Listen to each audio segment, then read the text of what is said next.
اور زبردستی کرنا تو بہت دور، صرف طلب کے بعد کوئی چیز اگر ملتی ہے اس میں برکت نہیں ہوتی ہے۔ ایک بزرگ تھے میاں مبارک، جو ہے وہاں لکھنؤ کے پاس کے رہنے والے تھے اور بڑے اللہ والے محدث تھے۔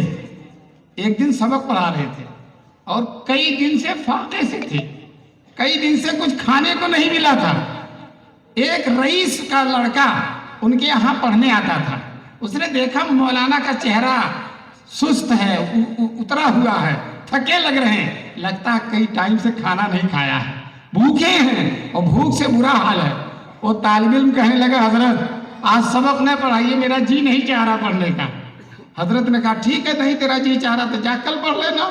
وہ لڑکا سمجھ گیا تھا کہ بھوک، دوڑا ہوا گھر آیا اپنے اور اپنی ماں سے کہا بہترین کھانا تیار کر کے جلدی دو، میرے استاد کئی ٹائم سے بھوکے ہیں۔ ماں نے خوب شاندار کھانا تیار کر کے جلدی جلدی میں دیا اور اس کو تشتری میں رکھ کر لے آئے اور حضرت کے سامنے رکھ دیا، کہا حضرت پہلے اس کو کھا لیجئے پھر سبق پڑھائیے گا۔ حضرت نے کہا بیٹے تم ایسے وقت میں لائے ہو کہ مجھے اس کی سخت ضرورت ہے اور میں واقعتاً کئی ٹائم سے بھوکا ہوں، لیکن تب جب تم گئے تھے تو میرے دل میں ایک خیال پیدا ہو گیا تھا کہ تم کچھ لاؤ گے، ایک طلب پیدا ہو گئی تھی، اور انتظار کے بعد اور طلب کے بعد جو چیز ملتی ہے اور اس چیز میں برکت نہیں ہوتی۔ طلب تو دل کی طلب ہے، زبان سے مانگنا تو اور خطرناک ہے۔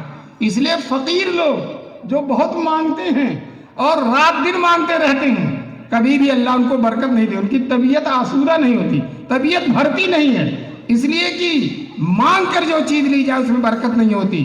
طلب کے بعد بھی جو چیز ملتی ہے، دل کے مانگا نہیں لیکن دل میں خواہش ہے کہ یہ دے دے گا یہ دے دے گا، اس میں بھی برکت نہیں ہوتی۔ اس لیے بیٹے جس کھانے میں برکت نہیں ہے میں وہ کھانا نہیں کھا سکتا، تم لے جاؤ اٹھا کر۔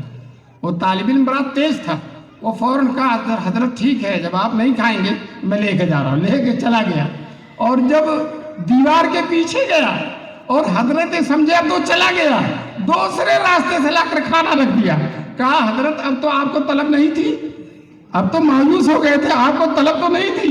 کہنے لگے بیٹے واقعتاً تم نے کمال کر دیا اور اب مجھے طلب نہیں تھی، اب میں اسے کھا سکتا ہوں۔ تو دیکھو طلب کے بعد جو ہے وہ اللہ والے پرہیز کرتے تھے، نہیں کھاتے تھے، اور ہم مانگ کر زبردستی کر کے مطالبہ کر کے پریشان کر کے لیں گے تو اس میں برکت کس طرح سے ہوگی، اس میں رونق کس طرح سے آئے گی۔ اس لیے اللہ تعالی ہم سب کو برکت والا کھانا کھانے کی توفیق نصیب فرمائے۔ کہتے ہیں بسم اللہ پڑھ کے جو کھایا جاتا ہے اس میں برکت ہوتی ہے، لیکن اگر حرام ہے تو پورا قرآن بھی پڑھ لو گے وہ حلال نہیں ہوگا، پورا قرآن بھی پڑھ لو گے وہ حلال نہیں ہوگا۔ حلال ہو اور اس کو بسم اللہ کر کے کھاؤ انشاءاللہ۔ ایک کہتے ہیں کہ حضرت موسیٰ علیہ السلام کے زمانے میں ایک آدمی تھا، اس کا پیٹ بھرتا ہی نہیں تھا، کھاتا چلا جاتا تھا، کھاتا سے بھرتا ہی نہیں تھا۔ موسیٰ علیہ السلام نے تھوڑا سا کھانا اس کو دیا اور کہا بسم اللہ کہہ کر کھا لے، بسم اللہ کر کے کھائے، پیٹ بھر گیا۔ تو ہمیشہ کھانے سے پہلے بسم اللہ، کھانے کے بعد الحمدللہ، کچھ بھی کھاؤ الحمدللہ، اس لیے کہ تم نے جو کھایا ہے بہت سے لوگوں کو وہ کھانا نصیب نہیں ہے۔ تم نے سبزی کھا لی، روٹی کھا لی ہے، بہت سے لوگوں کو روٹی ہی نصیب نہیں ہے۔ شیخ سعدی ایک بزرگ تھے، وہ ان کے جوتا نہیں تھا، اللہ والے بہت بڑے عالم تھے، جوتا نہیں تھا، اتفاق سے پھٹ گیا تھا اور بے جوتے کے جا رہے تھے، اور ان کا دل بڑا وہ احساس ہو رہا تھا دل میں کہ میرے پاس جوتا ہی نہیں، اتنا بڑا عالم اور میرے پاس جوتا بھی نہیں، جوتے کا بھی پیسہ نہیں۔ آگے گئے تو دیکھا کہ ایک آدمی کے پاس پیر ہی نہیں تھا، پیر ہی کٹا ہو کر لگا، لاکھ لاکھ لاکھ شکر ہے، اس سے تو 1000 گنا اچھا ہوں، اس سے تو 1000 گنا اچھا ہوں۔ اس لیے جو اللہ تعالیٰ دے دے اس پر شکر ادا کرو۔ اللہ نے قرآن میں فرمایا لئن شکرتم لازیدنکم، اگر تم شکر ادا کرو گے میں زیادہ کر دوں گا، شکر ادا کرو گے میں زیادہ کر دوں گا۔ ایک مولانا صاحب تھے، دال روٹی کھایا اور خوب ہے، یا اللہ تیرا شکر ہے۔ ایک جاہل کہنے لگا انہی لوگوں نے تو اللہ تعالیٰ کی عادت خراب کر رکھی، انہی لوگوں نے تو بتاؤ یہ دال روٹی پر اللہ کا شکر ادا کر رہا۔ تو دوستو یہ جہالت ہے، اس آدمی کی حماقت ہے، نادانی ہے، بے ادبی ہے، گستاخی ہے۔ یہ دال روٹی بھی جس دن نہیں ملے گی اس دن تم دیکھو گے۔ صحابہ کرام کہتے تھے کہ ہم لوگ جہاد میں جاتے تھے، کھانے کے لیے کچھ نہیں ہوتا تھا، ایک کھجور ہوتی تھی اسی میں سے تھوڑا تھوڑا بانٹ لیتے تھے. جب کھجور بھی ختم ہو جاتی تھی تو گھٹنیاں چوس چوس کر اپنا کام چلا لیتے تھے. دوستو جو ہے اللہ تعالیٰ نے جو دیا ہے اس پر شکر ادا کرو. جس سے پوچھو ناشکری. کاروباری ہے نہ مولانا آج کل بہت کاروبار ڈھیلا چل رہا ہے, بہت اچھا ہے, مالدار ہے, ہزاروں کی آمدنی ہے, لیکن طبیعت سیر نہیں ہو رہی ہے, شکر کا جذبہ نہیں ہے. تھوڑے پر شکر کرو, اللہ تعالیٰ زیادہ دے دے گا انشاءاللہ. اس لیے مسلمانوں شکر گزاری کی عادت ڈالو. میں نے بلا کسی ترتیب کے جو باتیں مجھے سمجھ میں آئیں, منتشر باتیں میں نے آپ کے سامنے کر دی. اللہ تبارک تعالیٰ مجھے بھی اور یہاں کے سارے لوگوں کو اس پر عمل کرنے کی توفیق نصیب فرمائے. اور ناگپور کے جوانوں سے میں کہوں گا کہ محلہ تو مسلمانوں کا محلہ ہے اور تعداد میں لوگوں کو آنا چاہیے تھا, لیکن اللہ کا فضل و کرم ہے کہ جو لوگ آئے ہیں وہ بیٹھے ہیں, وہ نہیں گئے. جو نہیں آئے وہ آئے نہیں, جو آئے ہیں وہ گئے نہیں. اور مجھے اندازہ ہے کہ ماؤں اور بہنوں کی بھی تعداد اچھی ہوگی. اللہ اور عورتیں ماشاءاللہ بات غور سے سنتی ہیں, دھیان سے سنتی ہیں, اس پر عمل کرنے کی کوشش کرتی ہیں. بہت سے بچے اپنی ماں کی وجہ سے عالم بن گئے. باپ کہتا ہے بیٹے جب بیٹھا رو گیا, ابا کہتا ابا پڑھنے کا جی نہیں چاہ رہا, ابا کہہ رہے پھر چھوڑ دے, تو چھوڑ دے پڑھنا. ماں کہتی ہے اگر نہیں گئے تو جوتیوں سے تیرا چہرہ لال کر دوں گی. اور وہ ماں کی سختی کی وجہ سے وہ بچہ جا کر پڑھ رہا ہے. دوستو بہت سی مائیں ایسی ہیں جن کی وجہ سے ان کے بچے قطب بن گئے. خواجہ قطب الدین بختیار کاکی رحمۃ اللہ علیہ کی ماں جب تک وضو نہیں کر لیتی تھی تب تک ان کو دودھ نہیں پلاتی تھی. جب تک وضو نہیں, بے وضو کے دودھ نہیں پلاتی تھی. بتاؤ وہ بچہ جس کی ماں نے وضو کے ساتھ اس کو دودھ پلایا ہے وہ بچہ کتنا اونچا ہوگا, اس کی کتنی پرواز ہوگی.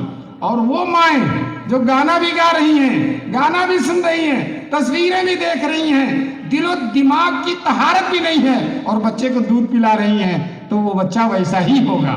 کہتے ہیں بطول باش و پنہا شو عدیتا کی طرح آگو شبیر بگیری. اگر فاطمہ کی طرح بن جاؤ تو اے مائیں بہنیں تمہارے گود میں حسن حسین کی طرح بچے پیدا ہوں گے انشاءاللہ. اگر تم نے تقوی اختیار کیا, اللہیت اختیار کی, نماز کی پابند بن گئی. مائیں اور بہنیں روزہ تو رکھ لیتی ہیں, روزہ ان سے جتنا چاہو رکھوا لو, نماز نہیں پڑھتی ہیں.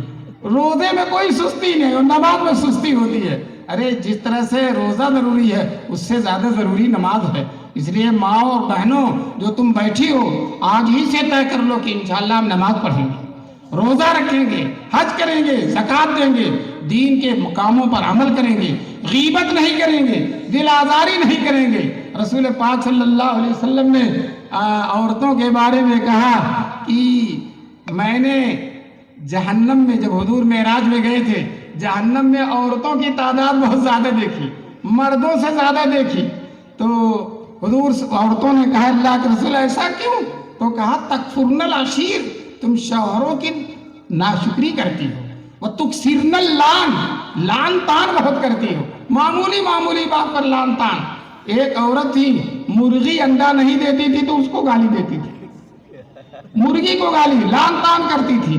تو یہ لعن تان کی عادت جو عورتوں کے اندر ہے, ان عورتوں سے, ان عادتوں سے اپنے آپ کو بچاؤ اور غیبت سے بچاؤ, شوہر کی ناشکری سے بچاؤ, گالی گلوچ سے اپنی زبان کو بچاؤ. انشاءاللہ تمہاری گود میں جو لڑکے پیدا ہوں گے وہ نیک ہوں گے, صالح ہوں گے, ولی ہوں گے, عالم ہوں گے, مفتی ہوں گے, مفسر ہوں گے اور دیندار بنیں گے. اللہ تبارک تعالیٰ اہل ناگپور کے اس پروگرام کو حد درجہ قبول فرمائے, اور جو باتیں کہی گئی ہیں اللہ تعالیٰ سب کو ان پر عمل کرنے کی توفیق نصیب فرمائے. وآخر دعوانا ان الحمدللہ رب العالمین. بھائی دیکھو